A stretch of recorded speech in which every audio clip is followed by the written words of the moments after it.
열왕기하 23장 21절에서 30절.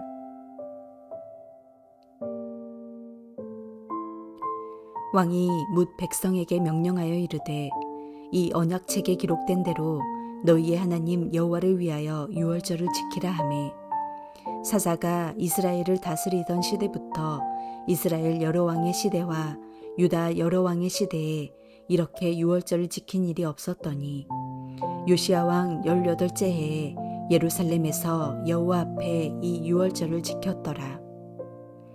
요시야가 또 유다 땅과 예루살렘에 보이는 신접한 자와 점쟁이와 드라빔과 우상과 모든 가증한 것을 다 제거하였으니, 이는 대제사장 hil기야가 여호와의 성전에서 발견한 책에 기록된 율법의 말씀을 이루려 함이라. 요시야와 같이 마음을 다하며 뜻을 다하며 힘을 다하여 모세의 모든 율법을 따라 여호와께로 돌이킨 왕은 요시야 전에도 없었고 후에도 그와 같은 자가 없었더라. 그러나 여호와께서 유다를 향하여 내리신 그 크게 타오르는 진노를 돌이키지 아니하셨으니, 이는 므낫세가 여호와를 경노하게 한 그 모든 경노 때문이라. 여호와께서 이르시되, 내가 이스라엘을 물리친 것 같이 유다도 내 앞에서 물리치며 내가 택한 이 성 예루살렘과 내 이름을 거기에 두리라 한 이 성전을 버리리라 하셨더라. 요시야의 남은 사적과 행한 모든 일은 유다 왕 역대지략에 기록되지 아니하였느냐. 요시야 당시에 애굽의 왕 바로 느고가 아수르 왕을 치고자 하여 유브라데 강으로 올라가므로 요시야 왕이 맞서 나갔더니 애굽 왕이 요시야를 무깃도에서 만났을 때에 죽인지라. 신복들이 그의 시체를 병거에 싣고 무깃도에서 예루살렘으로 돌아와 그의 무덤에 장사하니, 백성들이 요시야의 아들 여호아스를 데려다가 그에게 기름을 붓고 그의 아버지를 대신하여 왕으로 삼았더라. 유다의 요시야 왕은 8살의 왕이 되어 31년 동안 나라를 다스렸습니다. 일반 백성이라면 태어나서 죽으면 그것으로 끝나지만 왕은 죽은 후에 역사적으로 평가를 받게 됩니다. 요시야도 다르지 않습니다.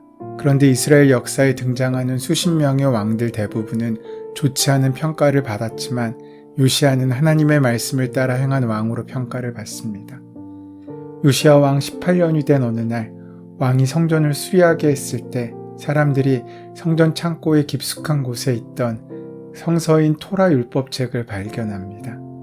그리고 대제사장 hil기야가 그 율법책을 서기관 사반에게 주고, 서기관 사반은 왕 앞에서 그 율법책을 읽었습니다. 그때 왕은 자기 옷을 찢고 애통하며 종교개혁을 단행했습니다. 당시 성전은 영적으로 완전히 폐허가 되어 있었습니다. 이방신 숭배자들은 성전에서 어린이를 바치는 의식도 행했고, 성전 안에는 남창과 아세라 여신을 섬기는 여사제들도 기거했습니다. 왕은 그들을 성전에서 내어 쫓고 그들의 모든 기물과 제단을 제거하였으며, 과거 왕들이 태양신에게 바쳤던 우상들도 제거했으며, 수많은 영매와 심령술사들도 제거하고 개인이 소장하고 있던 가정신들도 제거하라고 명령했습니다. 또한 유월절을 새롭게 지켰습니다.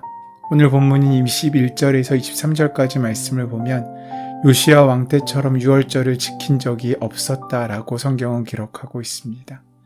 그처럼 그는 위대한 개혁을 시도했지만 결국 그 개혁은 사람들의 마음을 바꾸지 못하고 유다를 향한 하나님의 진노를 돌이키는 데는 실패하고 맙니다.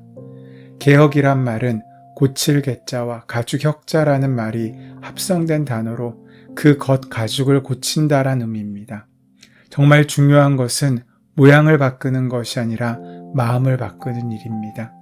마음을 고치고 마음을 찢을 때 하나님께서는 우리 삶 가운데 진정한 개혁을 이루신다는 것입니다. 오늘 본문은 요시야가 행했던 종교개혁의 가장 핵심이 되는 유월절 절기를 지키는 장면이 기록되어 있습니다. 전장에서 요시야는 성전 수리 과정에서 발견된 율법책을 근거로 하여 개혁운동에 더욱 박차를 가했습니다. 그리고 오늘 본문에서 볼 수 있듯이 그는 종교개혁의 절정으로 표현되는 유월절을 거룩히 지킴으로 유다 전역에 여호와 신앙을 확산시키는 데 일익을 담당했습니다.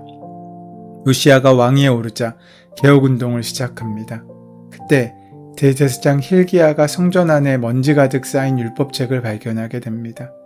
누군진 모르지만 하나님을 멀리하던 시대에 후세대들이 잃어버린 하나님의 말씀을 기억하고 그 말씀이 다시금 회복되기 위하여 성전 안 지성소 속에 감추어 두었던 율법책이었습니다.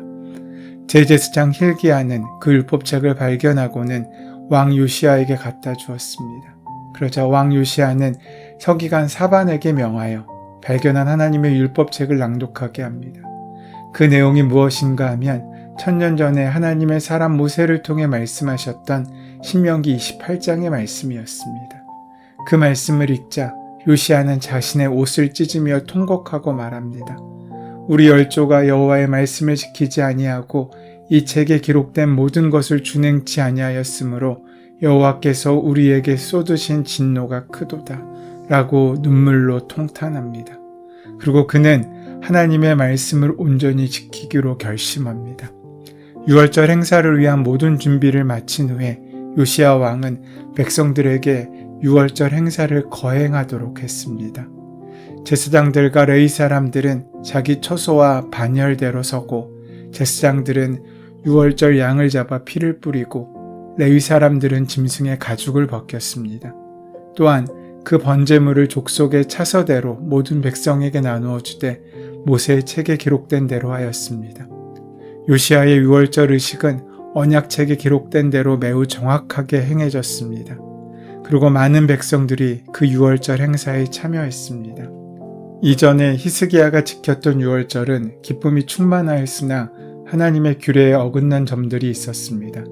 그러나 요시야의 유월절 행사는 성전에서 율법책을 발견하였기 때문에 올바르게 율법책에 정한 대로 행해질 수 있었습니다. 성경의 기자는 요시야 왕 때 유월절 행사가 선지자 사무엘 이후로 이스라엘 역사 가운데 전무후무한 구매였음을 증거하고 있습니다. 이는 참석자들의 수와 재물의 수 등에서 월등한 행사였던 것입니다. 요시야는 유월절 행사를 위해 최선을 다해 준비했고 또한 율법의 규례에 따라 엄숙히 준수함으로써 그 구묘면에서나 질적인 면에서나 가장 훌륭한 유월절을 지키게 되는 결과를 낳았습니다. 선지자 사무엘 시대 이후부터 요시야 왕 때까지 그 어느 시대에도 요시야 왕 때만큼 유월절 예배를 온전히 드린 역사가 없었습니다. 요시야 왕 때 와서야 비로소 온전한 예배가 회복되었다는 것입니다. 예배의 회복의 구심점에 요시야 왕이 있었다는 이야기입니다. 요시야 왕이 율법책을 발견한 후 백성들을 모아 율법책의 말씀을 듣게 한 후 하나님의 언약을 쫓아 살도록 강조하고 하나님의 언약을 쫓는 것은 곧 유월절을 지키는 것임을 우리는 알 수 있습니다.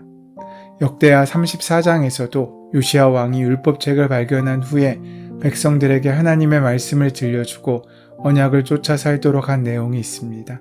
그리고 역대하 35장 1절 말씀에 보면 요시야가 예루살렘 여호와 앞에서 유월절을 지켜 정월 14일에 유월절 어린 양을 잡았다라고 말하고 있습니다.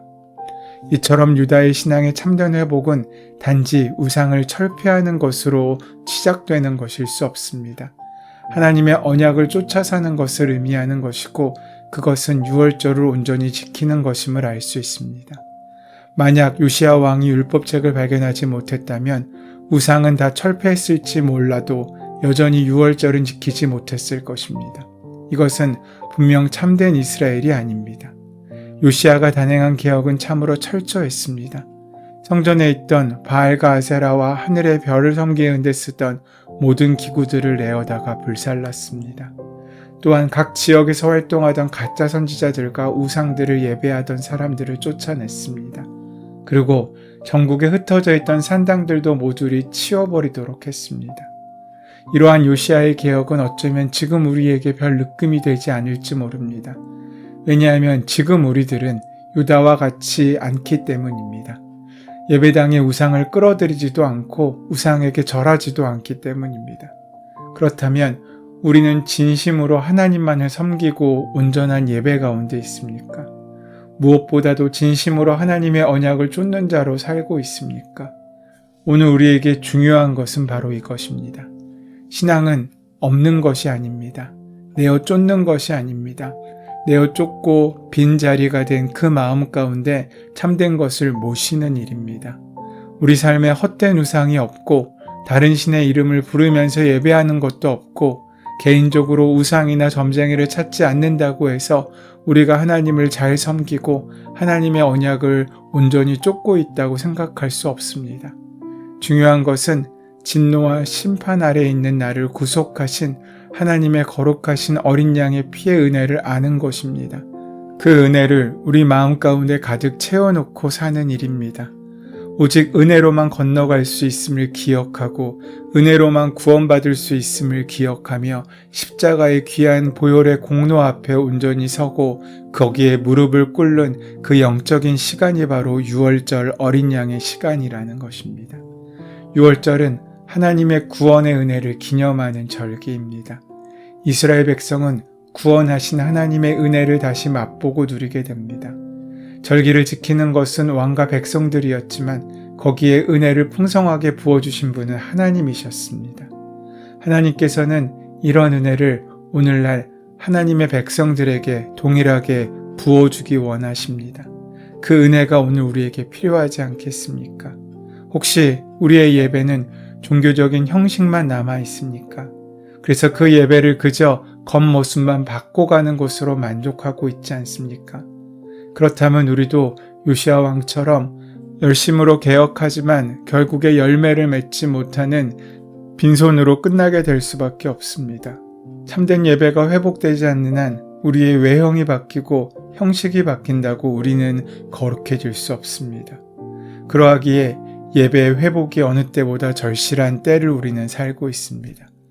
요시야가 한 일이 무엇입니까? 성전에서 발견된 율법책의 말씀을 듣고 그 말씀을 이루고 그 말씀에 순종한 것입니다. 그가 한 일은 말씀에 대한 온전한 순종이었습니다. 요시야는 전무후무하게 경건하고 하나님의 마음을 만족해 한 왕이었습니다. 하나님께서는 이런 요시야를 오늘 우리에게 소개하시면서 이것이 내가 너희에게 바라는 삶이라고 말씀하시는 것 같습니다. 하지만 거기에 한 가지가 더 필요합니다. 우리의 몸에 열심을 드리는 것을 넘어서 마음의 중심까지 드리는 것입니다. 지금 우리는 영적인 위기의 시대에 살고 있습니다. 그러나 위기는 언제나 기회를 동반합니다. 이 위기의 시간이 오히려 하나님의 은혜를 만나는 축복의 통로가 열리는 복된 자리가 될 수 있습니다.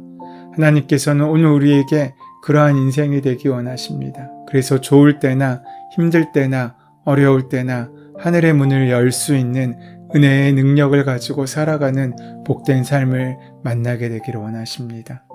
그러하기에 진실한 성도의 관심은 먹고 사는 문제보다 더 많은 영혼을 구원하고 하나님의 영광을 위한 삶을 사는 일이 되어야 합니다. 그렇게 하나님의 나라와 의를 먼저 구할 때 하나님께서 그 모든 것을 이루시는 귀한 삶을 우리에게 허락하실 것입니다.